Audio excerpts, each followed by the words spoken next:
Rahim.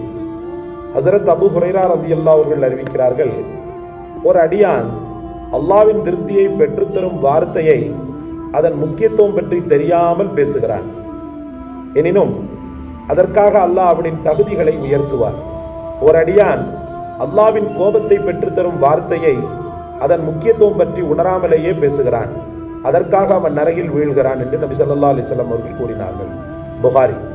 Abu Hurairah ரலியல்லாஹு அவர்கள் அறிவிக்கிறார்கள், ஒரு அடியான் நல்லதா கெட்டதா என சிந்திக்காமல் பேசிவிட்டால் அதன் காரணமாக அவன் கிழக்கிற்கும் மேற்குக்கும் இடையே உள்ள மிக தூரமான அளவுக்கு நரகில் வீழ்வான்.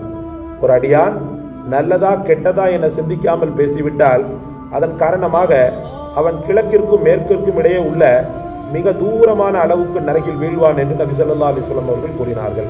புகாரி, முஸ்லிம். அல்லாஹ்வின் நல்லடியார்களை, நாம் செய்யக்கூடிய அதிமுக்கியமான தவறுகளில் இந்த தவறும் பிரதானமான ஒன்று. அதிமுக்கியமான தவறுகளில் இதுவும் ஒன்று. எதை ஒன்றையும் சிந்திக்காமல் பேசிவிடுவது, அதற்கு பின்பு கைசதப்படுவதில் எந்த விதமான அர்த்தமும் கிடையாது. அந்த பேச்சுவார்த்தையே நம்ம என்ன செய்யும், நரகத்தின் எந்த அளவுக்கு சொல்லியிருக்கிறாங்க பாருங்க. ரசூலுல்லாஹ் கிழக்கிற்கும் மேற்குக்கும் இடையே உள்ள தொலைதூரம் அளவுக்கு நரகில் வீழ்வான் என்று சொன்னாங்க. அவ்வளவு ஃபாஸ்டாக புறப்படுவான். இது தேவையா நமக்கு சகோதரர்களே? என்ன ஒன்னையும் யோசிக்காம பேசுகிறது. சிச்சுவேஷனை வச்செல்லாம் நம்ம என்ன செய்யக்கூடாது, எதையுமே ஜட்ஜ் பண்ண முடியாது. சிச்சுவேஷனை வச்சு சில நேரத்தில் நாம் பேசக்கூடிய வார்த்தைகள் தவறாக ஆகுவதற்கு வாய்ப்பு இருக்கிறது. புலன் விசாரணை செய்யப்படணும், நீதி விசாரணை செய்யப்படணும்.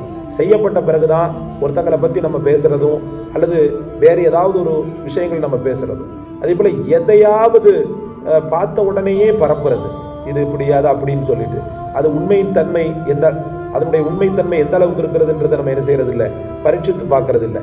ஆனால் அதே சமயத்தில் ரப்புல் ஆலமீனுடைய திருப்தியை தரும் வார்த்தையை அதனுடைய முக்கியத்துவம் பற்றி தெரியாம ஒருத்தன் பேசுறான். நல்ல விஷயம், ஆனால் அதனுடைய முக்கியத்துவம் தெரியல, அதனுடைய ஃபலாயில் என்னன்றது தெரியல. ஆனால் இவன் வளர்ற மாதிரி என்ன செய்யறான், ரப்புல் ஆலமீனுடைய கண்ணியத்தை பற்றி பேசிக்கிட்டே கிடக்கிறான். இந்த ஒரு காரியத்தினால அல்லாஹ் ரப்புல் ஆலமீன் அவனுடைய தகுதி தராதரங்களை உயர்த்துறான்னு சொல்லப்படுது. அல்லாஹ் உங்களுக்கு எனக்கு அந்த நசீபை தரணும். இப்போ நம்ம எவ்வளோ விஷயங்கள் பேசுகிறோம், ஒரு பயானில் அல்லது வேறு வகையாக மக்களிடத்தில் பேசும்போது கொள்ளும் போதெல்லாம் பேசுகிறோம். நம்மளை அறியாமல் சில நேரத்தில் சத்தம் போட்டுடுறோம், நம்மளை அறியாமல் சில நேரத்தில் தவறுகள் நடந்து விடுகிறது. ஆனால் அதே சமயத்தில் நல்ல வார்த்தைகளும் பேசி சில மக்கள் என்ன செய்கிறாங்க, அதன் காரணமாக விழிப்புணர்வும் அடையக்கூடிய ஒரு சூழலும் ஏற்படத்தான் செய்கிறது. இல்லைன்னு சொல்ல முடியாது. அப்போ அல்லாஹ் ரப்புல் ஆலமீன் நம்முடைய வார்த்தைகளில் பரக்கத்தை ஏற்படுத்தணும். ஒவ்வொரு காலகட்டங்கள்லையும் நாம் ஒவ்வொரு சூழ்நிலைகள்லையும் நம்ம பேசுவதை ரொம்ப யோசித்து பேசிட்டாலே போதும், இந்த தவறுகள் நடக்காமல் பார்த்து கொள்ளலாம். நம்ம ஒவ்வொரு சூழ்நிலைகளையும் நம்ம யோசித்து பேசிட்டாலே போதும், தவறுகள் நடக்காமல் பார்த்து கொள்ளலாம். ஏன் பேசுகிறோம், எதுக்காக பேசுகிறோம், யாரை பற்றி பேசுகிறோம் அப்படின்றதெல்லாம் நம்ம என்ன செய்யணும், புரிஞ்சுதான் பேசணும். சும்மா எடுத்தெடுப்பில் என்ன செய்யக்கூடாது, பேசக்கூடாது. நபிகள் நாயகம் ஸல்லல்லாஹு அலைஹி வஸல்லம் அவர்கள் யாரை பற்றியுமே பேச மாட்டாங்க, எவரை பற்றியுமே பேச மாட்டாங்க. ரசூலுல்லாஹி ஸல்லல்லாஹு அலைஹி வஸல்லம் அவங்கள பற்றி சொல்லப்படுது, லா யகூனு தஆனன் வலா லஆனன். அவங்க குறை சொல்பவர்களாகவும் இல்லை, சபிப்பவர்களாகவும் இல்லை. ஏன்னா வார்த்தையினுடைய வீரியம் கடுமையானதாக இருக்கிறதுனால நபிகள் நாயகம் ஸல்லல்லாஹு அலைஹி வஸல்லம் அவர்கள் அது விஷயத்தில் ரொம்ப பயப்பட்டு தான் என்ன செய்வாங்க, பேசுவாங்க, கொள்ளுவாங்க. அல்லாஹ் ரப்புல் ஆலமீன் உங்களை என்னையும் அப்படிப்பட்ட மகோன்னதமான மனிதர்களாக ஆக்கி அருள்வானாக.